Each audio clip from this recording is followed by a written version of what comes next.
How's it going, guys? In today's video we're going to do an initial startup and connecting it to your smartphone, as because this is a brand new grill, and I figured I'd take you guys along because I believe we're going to have to download some an update for this grill before we actually get to use it. So I went ahead and went to the app store and downloaded the Weber Connect app, it says, and then this is the first thing. It says pair device.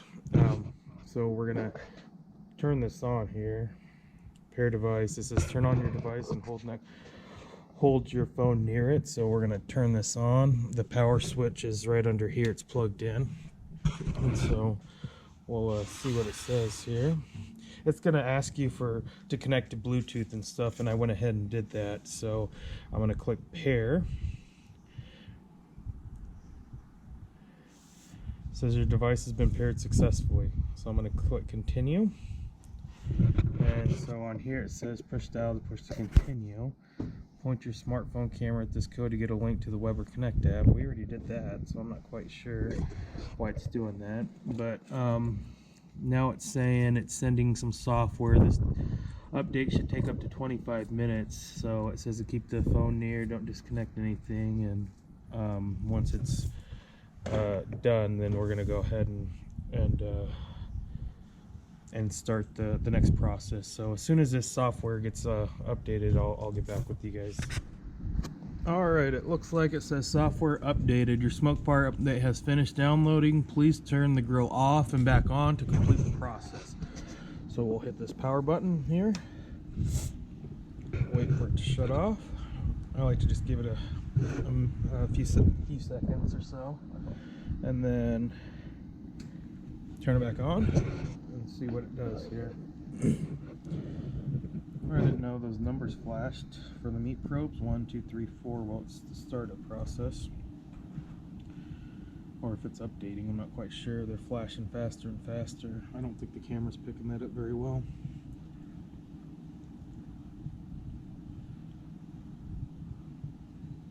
Weber Connect June OS Lite, and it automatically paired. You can see the light, the green light, and it's telling me the temperature right now is 55 degrees. That's probably the ambient. And it says pairing required. Well, it's going to make me repair. So it wasn't paired. A nearby device would like to pair. I'm going to click pair. Your device has been paired successfully. Continue. And we're ready to grill. So we're going to go ahead and do the initial seasoning on here. We're going to make sure there's nothing in here. Everything's in its place like it's supposed to be. Remove everything. We have enough pellets, as you see here. And then we're going to crank this temperature up to 600 degrees, it says, the max. It's not very responsive. And then push to confirm. It says your grill's heating up, so I hear the fan kicking on.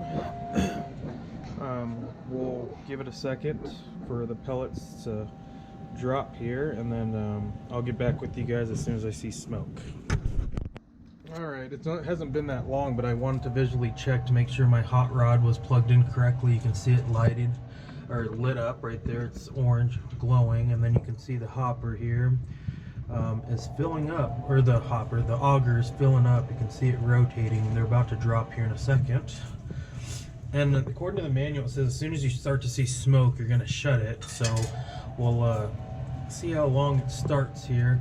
I failed to mention these are Weber pellets. The pellets are actually a lot skinnier than your standard pellet, believe it or not.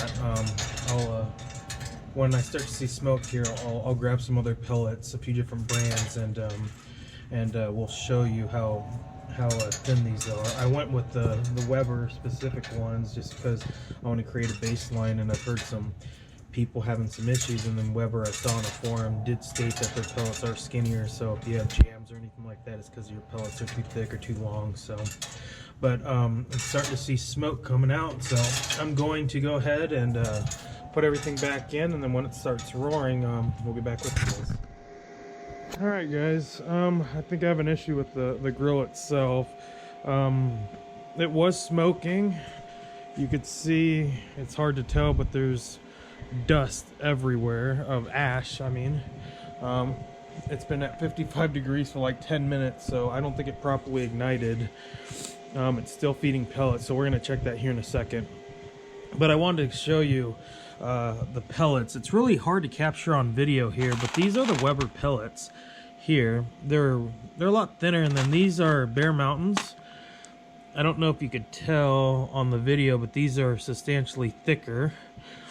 And then these are Camp Chef. I believe Bear Mountain and Camp Chef are the same pellets. I think Bear Mountain just rebrands them and makes them for Camp Chef. I know they did in the past. I don't know if they still do now, but I get them at Cash and Carry. But these are the exact same. They're identical, same everything. But the Weber ones are considerably thinner. But let's see what's going on with this grill here. Let's go ahead and open it up. It's definitely not smoking anymore, and I can still hear pellets drop, so that's not a good sign. So I think we're gonna have to go through the shutdown procedure. Let me take this off. It's going here, and we're definitely not. There is no fire. They're just completely dropping. So if I keep this going, I'm just gonna have a hopper, or I mean a fire pot full of pellets. So I'm gonna have to shut this down. I think you just hold it down here and it goes through a shutdown procedure. Are you sure you want to power down the grill? We're gonna shut it down. It says grill is shutting down. Please do not disconnect from power. This will take around 15 minutes. So this is gonna be a while. This is ridiculous. So as you can still see, it's feeding the pellets. So as soon as this is shut down, I'm gonna remove some of those pellets so there's not so many in there, and then restart this process again. So far I'm not off to a good start, so hopefully we can get this going, guys. All right, I'll be back with you. All right, the grill went ahead and finished shutting down. It says it is now safe to power off your grill. So we're gonna power it off here. I just left some pellets in the hopper there. They did ignite. I just didn't know why, or they started to ignite. You can see some of the pellets. They're charred, but it just kept feeding a ton of pellets even during shutdown. Then it finally the auger reversed out. So let's go ahead and give this another shot and see if we can do it. As soon as I see the hot rod igniting, I'm just going to close everything back up. I'm not going to wait for the smoke to start coming like the manual says, and then you can shut the lid. But let's see, press dial to continue. I already have this. I'm going to go to 600 again. Push it. It says grill is heating up, keep the lid closed. So I don't know why it's telling you to keep the lid closed when the manual says to keep it open until you see smoke and then close it, but whatever. Just give it a second here. No, it's not glowing yet. I'm just putting my hand to see if it's igniting or starting getting hot. If I feel any hot air coming through. I believe it's starting to ignite. Yep, there it goes. It's hard to see on camera. So I'm gonna go ahead and put this back real quick, and then as soon as it starts smoking and I see the temperature rise, I'll get back with you guys. Alright guys, I've got better luck, or I have better luck this time. We're at 255 degrees and it is starting to smoke. I can see down below, I don't know if I can catch that, you can see the flame coming. And I'm getting a lot of these embers, or these pellets that are on fire in here, dropping down. So if you're gonna grill on a deck or anything where you don't want anything burned out, I recommend getting a grill mat. Just because I don't know how well I trust that underneath here. You could accidentally keep it open and some hot pellets could fall. But you could see it blazing here. So what I'm gonna go ahead and do is I'm gonna go ahead and start the timer now. It says to do the initial burn in for 30 to 40 minutes. I'm gonna do probably 45 minutes. And then as soon as it's done with the burn in, I'm going to shut it down, and then we'll get back with you and see how much ash and stuff is left on the bottom of the grill, and then we'll go ahead and just clean it, and then we'll do some other things. But all right. Alright guys, I'll catch you guys here in a minute. Alright guys, I went ahead and it's been 45 minutes since we've did this burn-in. The current temperature is 560 degrees. To be honest with you, it hit 600 for about 5 minutes, and then it just started gradually going down to 555, and so it's been going between 555 and 560 in the 5 degree increments. So I'm not quite sure what's going on. I'm gonna change out these pellets. I am using Weber's Grill Master Blend Maple, Hickory, and Cherry, and I'm going to switch out a different flavor and see if I can get it back up to 600 for an extended period of time. If not, then that's what she's looking like as far as my grill on temperature wise. So what we're going to do is we're going to go into shutdown mode. We're just going to hit this button here, and it says we're going to turn the knob and hit shutdown, and it says the grill is shutting down. So let's just take a peek at this here.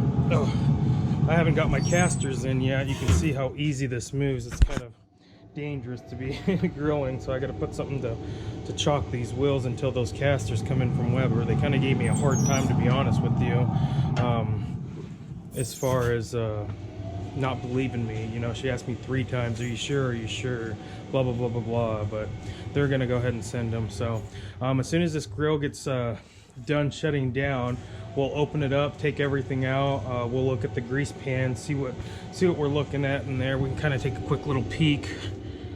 It's not hot, you can see what we're doing with there, but I'm gonna wait for it to shut down, and then we'll see how much ash and stuff we have in the barrel. Okay, I went ahead and powered it off already. I flipped the switch here. I started to take some of this stuff off here. It's still really hot, so you can see the flavor reservoir is kind of discolored there. But let's take a look inside the grill here. And exactly, there's actually quite a bit of ash here. You can see this here. Before I put any of this, these pieces in, I went ahead and wiped everything down. I thought I wiped it really good, but you can still see a lot of this stuff coming up here, there. But I'm gonna get it out of the way real quick, and then we'll see what's left in the fire pot here. Okay. Alrighty. And there's nothing. I mean, there's a few little crumbs in the fire pot, but that's pretty much it. Most of it is at the bottom of the barrel here, to be honest with you. I'm not going to scrape anything down. We'll see how much this ash and grease cup got. You can see all the ash on the outside of the grill. It makes quite a bit of mess underneath. Let's look at back here real quick before we look at the ash. It gets discolored pretty bad right here because of the vents, so this does get hot. I didn't notice it getting too hot right here, but this here is normal. Every pellet grill has that right where that hinge is. But there's quite a bit of ash everywhere on this grill. It didn't do a very good job of keeping everything contained. So let's see what we got here. And let's look at this here. You can see we got quite a bit there. I think there's obviously more inside the grill than there is in here. There's nothing here. It's all on the tray itself. So that's the initial burn-in and of this grill here. So I'm going to go ahead and clean this all up before I start doing my hotspot testing.